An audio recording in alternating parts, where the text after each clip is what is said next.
How did they achieve this? How does a team manage to make over $1 billion in signings and not perform at all well on the field? How can they be the team that spent the most in the January 23 window and finished 12th in the National League without winning any Big Six clashes? This is a quick video to comment on Chelsea's situation and try to understand how it was possible to fail on the field even with investments worth billions. Alright, just to provide context, the focus of the video is not the history of Chelsea up to this point. Since Roman Abramovich's purchase of the club in 2003, the club has been very successful, winning 2 Premier League titles in the first 2 seasons of investment. So, the focus will be on Chelsea's failure since winning the Champions League in the 2020-21 season. Do you guys have the feeling that it's been longer since that title? It's very recent, just 2.5 seasons ago. But Chelsea signed so many players have passed through there that it seems like it's been longer. This is a crucial point for the analysis. The number of arrivals at the club. In the title-winning season, Chelsea started with Frank Lampard as manager in his second season at the club. In general, the legend played 84 games, with 44 wins and 25 losses. The final moments were not good. Chelsea's signings for the season were promising youngsters like Havertz, Werner, Chilwell, Ziyech from Ajax, goalkeeper Mendy, and they even got Thiago Silva for free after his contract with PSG ended. But none of these reinforcements initially fit well into the team and delivered what was expected. Havertz missed several games due to illness, you know which one, and Werner simply didn't perform, perhaps due to the player's limitations. I think these were good signings, a good defender, a good fullback, and a goalkeeper to fix the defense, which was a bit messy. Lampard ended up being the coach who conceded the most goals per game since 1998, with the lowest win percentage since Abramovich took over the club. He also brought midfielders and forwards Havertz and Ziyech, which in my view were good choices. But Werner, I never understood where the idea came from. But okay, he was a reinforcement for the squad. The problem was that Lampard didn't fit the team. It seemed like a team without a clear purpose, and with the increasing losses, he started to blame the players in his interviews. This is something that hardly works in football. I don't remember any successful cases where the coach tries to shift the blame publicly to the players. Mourinho did this several times, and the consequence is the group abandoning the coach, no longer following the ideas transmitted in training, and starting to slack off. Lampard chose to follow this path. In January, he was fired, and Tuchel took over, and well, you already know the final result. I won't talk about Tuchel's work in that half-season in this video, so let's skip to the Chelsea champions and the start of the 2021-22 season. In this window, Abramovich was more restrained and brought in only one heavyweight reinforcement for the club, the Belgian Lukaku, who was bought for $113 million from Inter Milan. Remembering that Lukaku had already been at Chelsea in the past and was coming from an excellent season with the Italian club. But once again, he didn't perform at Blues.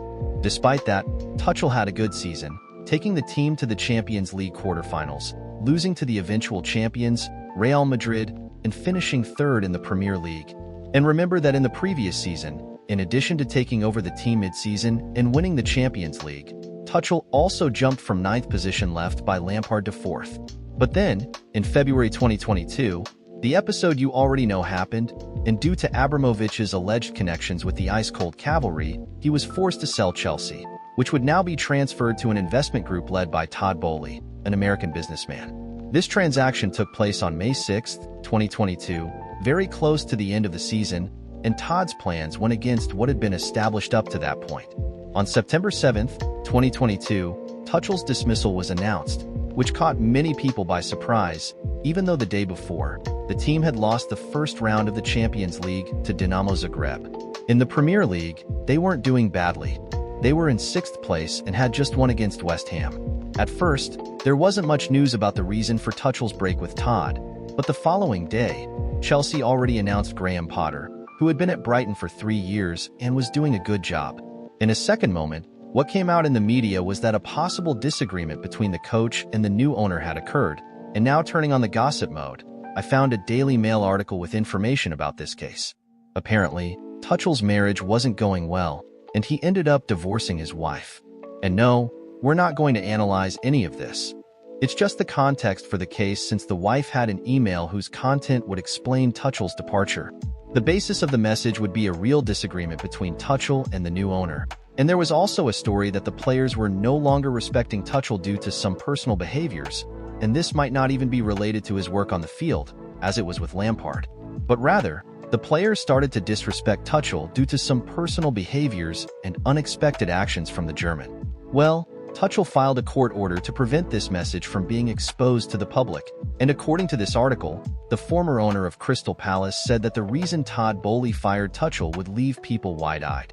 Man, I have no idea what it is, but based on these news, it's reasonable to imagine that there was a disagreement between the parties, a disrespect from the players due to personal behavior rather than performance on the field, since the coach's track record was excellent and the beginning of the season was not disastrous. For this sudden decision, and the former owner of the Palace still compliments, saying that there is much more behind the scenes and that it had nothing to do with the defeat to Dinamo, and said that Chelsea's new owner opened his eyes, and if he were in Todd's place, he would have done the same. But then comes Graham Potter, who had already led Swansea and was on the rise at Brighton. And well, as you can imagine, it didn't go well. In the middle of the season, Graham took the team from 6th to 10th. He took over Chelsea with 6 games and 3 wins, and in the middle of the season, with 19 games, he had only won 7. The work was not good, but the management had a plan. To spend millions on players who became fashionable. Man, in January 2023, Chelsea's downfall began in signings. While with Abramovich, the reinforcements were punctual, without spending absurd amounts on players who still needed to prove their worth. It was just a spending spree. Enzo Fernandez arrived at the club for €121 million.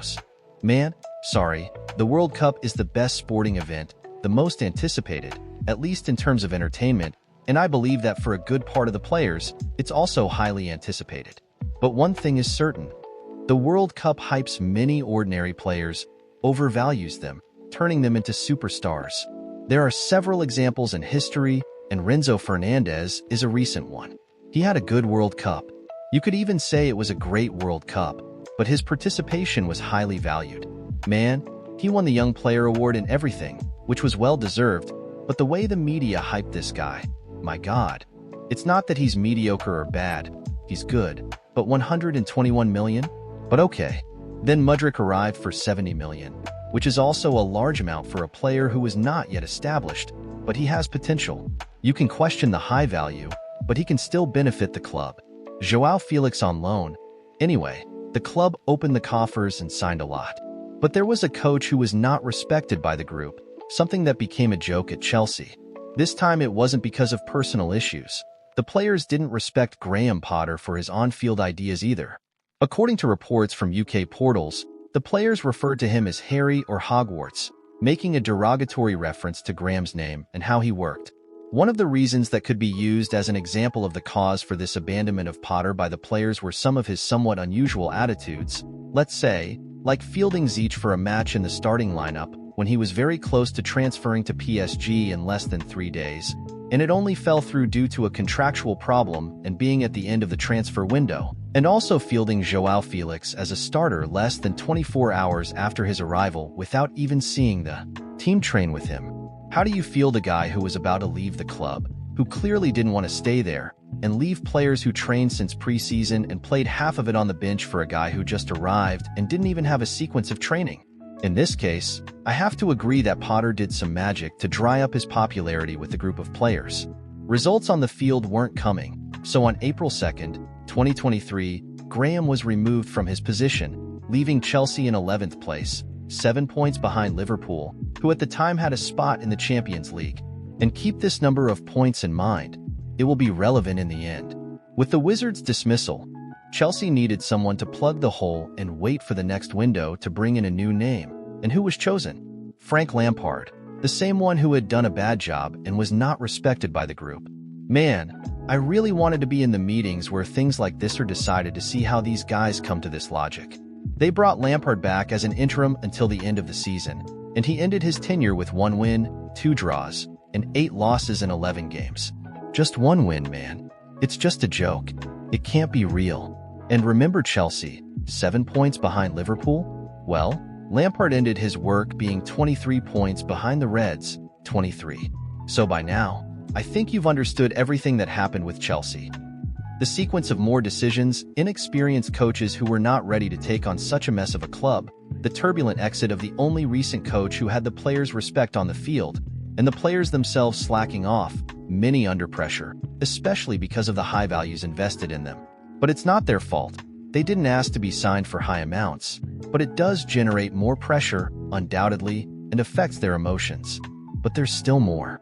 The decision was to bring in Pochettino from PSG, who actually didn't even want to go to France. He had already given interviews saying he was going to England, but I believe there was a lack of options and window for that. But he's back after a good job at Tottenham. But with Pochettino, Chelsea continued its saga to the billion, spending lavishly on players who were not established at the top level. Look at this transfer list and quickly think about the main problem with it. Man, 60 million on Romeo Lavia.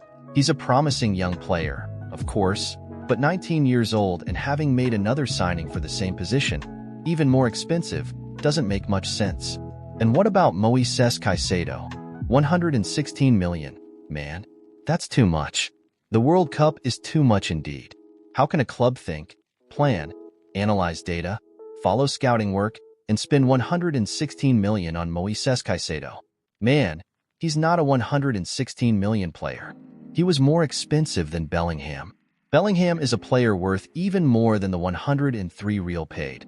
But Caicedo, man, no matter that the contract is long, no matter that there were other interested clubs, Caicedo can play for Chelsea for 50 years, and he will never meet that expectation. He will never prove himself as a 116 million player. And again, this is not his fault. I'm not criticizing Caicedo here, but the genius who presented this proposal, and all the others who thought it was a good idea. This package of signings, reaching into the millions for young players, sometimes for the same position, in areas of the field where the club didn't even need so much investment, it's a mess. There's no other explanation for this, Chelsea. And now, why is Pochettino being criticized? And his work is already being questioned with only half a season. And so, man, I know it's becoming a consensus that his work is bad, but in my view, it's necessary for him to finish the season for us to have an idea of the overall balance. It's okay that Abramovich also wasn't want to hold on to a coach who didn't show results, but he at least let the coach demonstrate everything he could before deciding on dismissal. A possible exit for Pochettino now would be more detrimental to the club, especially with the recent example of Potter and Lampard. Who knows who this management will arrange for his replacement? And the current Chelsea is not like Potter's or Lampard's. You can see some potential in the games. The team attacks opponents, tries to press high, and works the ball well before concluding. So much so that Chelsea, even in 10th place in the Premier League, has impressive numbers, such as being the 4th team that creates the most chances per game, behind only Liverpool, City, and Newcastle. And it is the team with the 2nd most shots per game, 16.5, behind only Manchester City. So man, it's not bad. There's potential in the games, even if not the desired results. So it's worth seeing how Pochettino will behave in this last stretch of the season, and whether Chelsea will be able to hold on to him until the end of his contract in 2025, since any early exits will generate more losses for the club and start everything over. Let's see if Chelsea will have the patience for this. Well, we went a long way to understand the current Chelsea moment, which, in my view, has been a sequence of bad decisions from the top management and the departure of one coach who had the group's respect on the field. But it's worth mentioning that this is just my opinion, which is why I want to know yours. What do you think of this current Chelsea moment? Who's to blame? The management? The players? The coaches? Or is it a mix of everything? Comment below to participate in this discussion.